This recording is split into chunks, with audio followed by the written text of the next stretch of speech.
So let's start with Yinka Shonibare, and we're going to have to turn these lights down so that you can actually see. Oh, hey, who fixed the lights? This is so much better. Okay, so you guys are familiar with the source material here, right? I saw it's on your curriculum. You've all taught the swing, right? So just a little background on Shonibare. He is a British artist of Nigerian descent who spent much of his life sort of going back and forth between Britain and Nigeria. He started as a painter, and he still does some drawing and painting. Photography is an important part of his practice. I'm going to look at a couple of photographs, but he's best known for his sculptures, such as this one.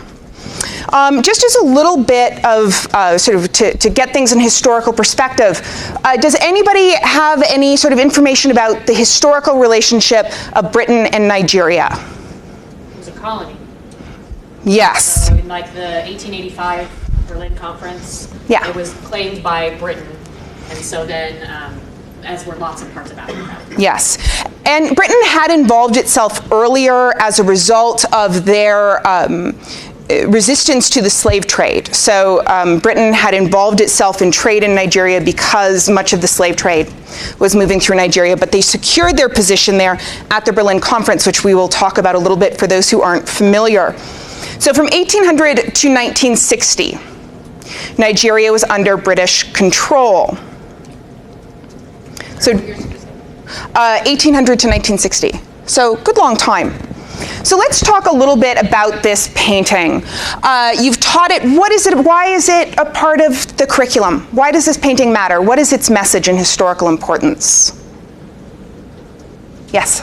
Well, it kind of signifies the way that the aristocracy was living in their own little dream world and not wanting to face reality at the time of people in the streets starving to death and not really loving their nobility any longer. And so they go off into their own little visual morphine trip here. No, that's a great description, yeah.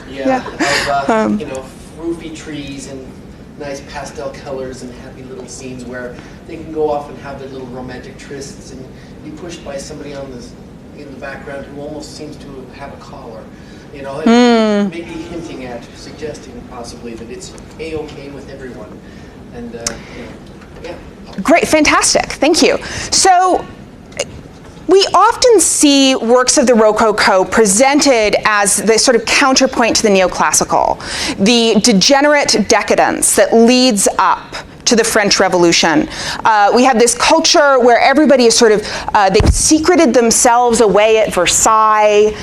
They're separate from what's going on in the world. The people with the most power, in a way, have no power. Right? They just hang out and have fun. They're not actually politically engaged. And so their life is one of decadence, pleasure, visual morphine. Right? Now, there are some other things about the Rococo that I think are worth noting. And the history of villainizing the Rococo means we don't often go there. But there are things about the way that the Rococo invests in ambiguity, in not knowing exactly who's who and what's going on and what relationships are. The focus on cosmetics. This sense that identity becomes really slippery during the Rococo period. Madame de Pompadour was a really problematic figure because she was a middle-class woman who told the king what to do. And this is tied to cosmetics. So we have this period where we have the Enlightenment. We have more and more rigorous political thinking. We have this heating up towards a revolution. And at the same time, we have cultural forms that may be familiar to many of us today. This idea that you can shift from one role into another if only you have the talent and the tools. So that's just sort of another view on this work that I think is important we want to keep both in mind, right? As we consider why Shonibare would draw on the swing. Let's start by looking at the ways in which these are similar and different. Let's do a formal comparison. You guys do these with your students all the time, right? So how are they different, for starters? Medium. Medium. So Painting versus sculpture. Okay. 3D versus 2D. Okay, great. What else? What else is different? I'm missing a few characters. Such as? The man Well, both men, I guess. Okay, so the figures she was engaging with are gone. She's isolated. We still have these references to this sort of luxurious greenery, but she's by herself. What else is missing? Her head. Her head. Yes, this is really important. Shonibare sculptures tend not to have heads. So why do you think, why no heads? Why chop off their heads? Not really a reference to the revolution in that he does this all the time. Although it's easy to go there, off with their heads. But what about just identity? No, yeah, there's no singular identity. okay, so she stops being a specific woman, delighting in her erotic life, and she becomes a kind of generalized form that. I think too, like the Rococo, in contrast to the Enlightenment was all about the head, and the Rococo was all about the heart and sensory, the body. Yeah. And Yes. that's what's left of her. She isn't thinking. She's literally empty-headed. He actually says that not about her, but about the men around the table in the Scramble for Africa, which we will get to before too long. So her lack of a specific identity is important, and it's intentional. He doesn't want his figures to have race in any really explicit way. He wants to keep them neutral in terms of racial identity, although we certainly read her within a European French tradition. The dress is different. It sure is, yes. And are you familiar with the sort of narrative behind the fabrics? Khan Academy had a design. Okay, I'm super excited to tell you guys about it. It's one of my favorite things about his work. So now, in order to get to the fabrics and the history of the fabrics, we need to return to the colonial history of European relationships with the rest of the world, essentially. Colonization got started in earnest really in the 16th century, but between, I think it was 1800 and 1915, 80%. We went from 35% of the world's land masses being controlled by European nations to 80%. That's a huge shift in a short period of time, in a century. So we want to think about the ways in which those changes sort of tie into changes in visual and material culture. So here's a map of the Dutch East and West India Trading Company's routes. And I've included these because the fabric that Shonibare works with is specifically a product of the Dutch East India Trading Company. So for those of you who are familiar with colonial history, how would you read this image? What's going on here? What is this all about? Even those of you who aren't, just look at it and like, what story are we being told here? Different things, like macaws are indigenous to Central America. You have these shells, but which, also up above the macaw, what's that? Can you make them out? I know that it doesn't. I don't know what that is. It's an African gray parrot. Oh, of course. Yes. The African gray parrot. So yeah, they're bringing these material things from different parts of the world into one sort of global thing, which you could do. I mean, obviously look at the map. The Dutch were everywhere. Everywhere. And they're followed, of course, by the English and the French. So here we get a sense of the sort of cultural origins of an idea of wealth that has to do with being able to reach out all over the world and reach a global reality. So when we think today about biennials and these festivals of international global art, in a way we can tie those events that bring together the sort of intellectual and creative wealth of the world to this kind of image that says, look, we can bring all of this here. We have all of this wealth. So I want you to add to that this. Have any of you ever seen this painting? I feel like I stumbled upon it once and it's magically awful. So tell me what's going on here. What is the story that is being told here about the relationship between Africa and Europe? It's definitely a hierarchy. He's on bended knee before the white girl. Yep. Yes. The kind of Greek Roman statues Yes. Which shares, they mirror one another. She and this. The other is very clear, like through costume, but like through his garb, but also through his stance. He's coming to her almost on bended knee. Yes, he's low down. He's sort of with. Same status as the dog. Yes. Like yipping and begging, just like the dogs are. Despite his lush regalia, he kneels to her. He seeks her approval, her admiration. He wants to give her gifts. He wants to give her everything. Now, do you think she's a specific person, or do you think she stands in for more? Yeah, she stands in for the European tradition, for the excellence of Europe, the power of Europe, the beauty of Europe, the superiority of Europe. So here we have this incredible illustration of the kind of thinking behind sort of colonial action, and in particular exploitation colonialism, where we're doing them a favor. She's allowing him the gift of being in her presence and giving her all of his stuff.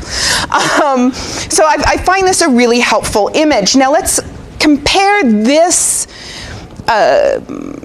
pairing of a black man and a white European woman with these two photographs. These are from a series by Shonibare, The Diary of a Victorian Dandy, which sort of documents a day in the life of this Victorian dandy, who is, of course, played by Shonibare himself. I know this is quite small. Can you guys make it out?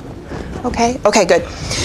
So here he's woken in the morning by this sort of bevy of adoring servants. Later, he's in the drawing room with his, sort of, again, adoring crowds who admire him, who seek his approval, in a sort of reversal of the previous image. And then the last image, which I didn't include because I think you wouldn't ever be able to show it to your students, is like this sort of orgy at the end of the night with him and all these beautiful women, him and his pals. So he's really transforming what we expect of an authoritative figure in Victorian culture. He's spoken, have any of you watched The Art 21 on Shonibare? Yeah, so he speaks about class in it in really interesting ways.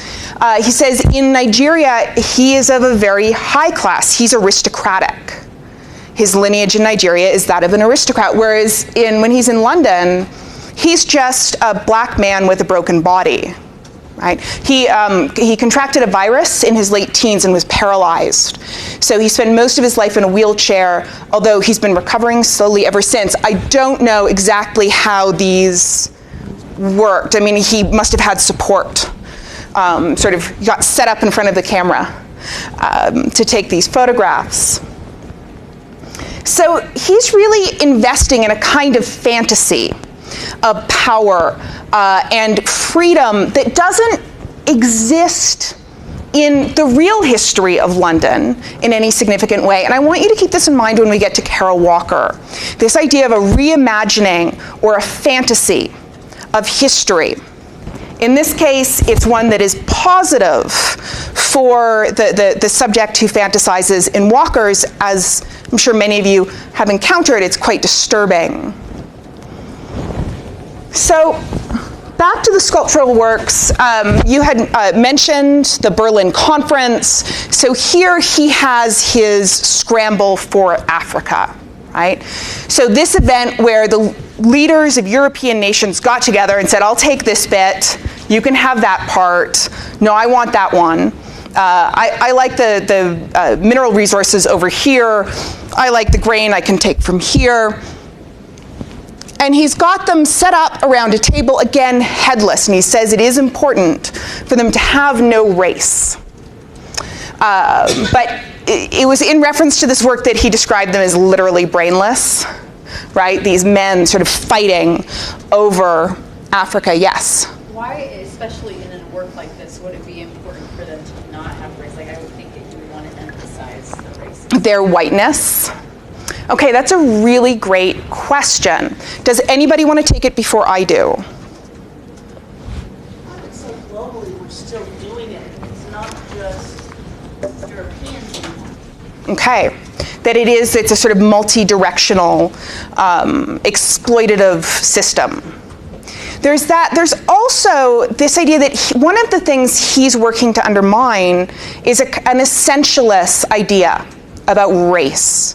When I say essentialism, does that set up bells for any of you? Or did any of you take like feminist theory classes in college? Okay, it is a really helpful term. So when we talk about essentialism, we're talking about the idea that a person's identity and subjectivity are essentially just grounded in their biology. So 1970s second wave feminism tended to be very essentialist in that, like, women must band together because we all have the same experiences, because we all have the same biology. Whereas today, intersectional feminism tends to say, whoa, back off that. There are lots of women who don't have that biology. So in terms of race, then, how would we understand the term essentialism? What determines someone's race? It's a social construct. Yes. Biological. Right, that race is not just DNA, right? It has to do with how you grow up and how culture pictures you, how you are seen by the people around you. So Rachel Dolezal is a really interesting case when we start to talk about essentialism in terms of race and gender. Like, this year has been an amazing year for challenges to essentialism. In terms of trans politics, we're seeing the idea of essential gender identity just fall apart. But with Rachel Dolezal, people kind of went, whoa, hold up. There is a limit here to what is okay. And I mean, we could talk all day about this. I would talk all day about this, all night. But one of the things that the Rachel Dolezal thing brings up is that you don't get to choose. Just because these things are malleable doesn't mean you can just be like, oh, I'm going to be this now. Right? That, again, so much of it is how you have been placed in culture, and she was placed in culture as a white person for most of her life. So that sudden transformation is generally read as highly performative. So he's interested in challenging this idea that race is just color. For him, race is history and relationships. By not showing the color of these people, like, the race is still present here. Oh, yes, right? Absolutely. Strong force here, but yet we can't see it visually. Right, yes. Okay, so now let's talk about the fabric. Here's a close-up. All right, so what kind of fabric is this? Let's describe it first of all. What does it look like? It's that these are the Dutch wax tie-dye kind of fabric that he used because he felt like it showed a mix, because it's from Europe in a way, but it's heavily associated a lot of times with Africa, so he used it for the duality purpose. Yes, it actually goes back even further than that. Let's go back to our map. The Dutch found this fabric in Indonesia. And they were like, wow, this fabric is beautiful, and Indonesians will pay a lot of money for it. And they make it by hand, painting the wax on the fabric, and it's so labor intensive. We can make it industrially. We can print it. We're going to go back home to England, and we're going to replicate this fabric for much lower costs than they do in Indonesia. We're going to take it back to Indonesia, and we're going to sell it to the people in Indonesia. And we're going to make loads of money, because you can't only make money by just buying things from or stealing things from other people. You have to sell stuff, right? So they do this. They bring these fabrics back to Indonesia, and Indonesians are like, this is junk. Your registration's all off, it just looks terrible, we hate this stuff. And so these poor Dutch traders with these ships full of fabric go off looking for somewhere to sell it. And they find that in West Africa, there's a substantial market. And that in fact, West Africans, the consumers there, they're mostly women, and they like the fact that these sort of the shabby production practices mean that each bolt is kind of different, because it depends on getting the registration right, which is quite difficult. And so women in West Africa start buying this fabric, they love it, the style starts to change. Over the course of the 19th century and early 20th century, we see adjustments in the design of the fabric to suit West African consumers. And a really complex sort of culture of fashion emerges around these fabrics. Now, in general, when people are using these fabrics in the fashion world, they're like tribal prints, right? But these fabrics, in fact, are popular in West Africa as a sign of being tied to the world, right? They are understood to be international products. They're from abroad for West African consumers.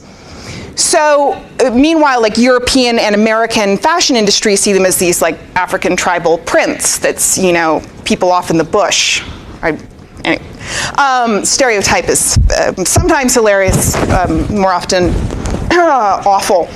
We'll dig into that further. So with these fabrics, we have this really rich global history that goes back a few hundred years. So, I mean, one of the reasons I wanted to start with Shonibare was to give a sense of the extent to which, one, he's a big player in the global art world. He shows at the biennials. His work is all over the world. And he's very conscious of that role and that identity. And he wants his audiences, his viewers, to rethink these really deeply oversimplified visions of African culture, Asian culture, European culture, and to recognize that we have been trading for a very long time. And that those trades are not just trades in goods, they're trades in ideas and aesthetics and forms. Note also the Coco Chanel logo here, right? Not, of course, not made by Chanel. You know, it's a fabric that is borrowing the Chanel logo. And what does the Chanel logo mean in this context? How can we tie it to the overall work? What does Chanel stand for? Upper class. The upper class, decadence, wealth, the things that we associate the Rococo with. So he's able to sort of tie back into that history in this work.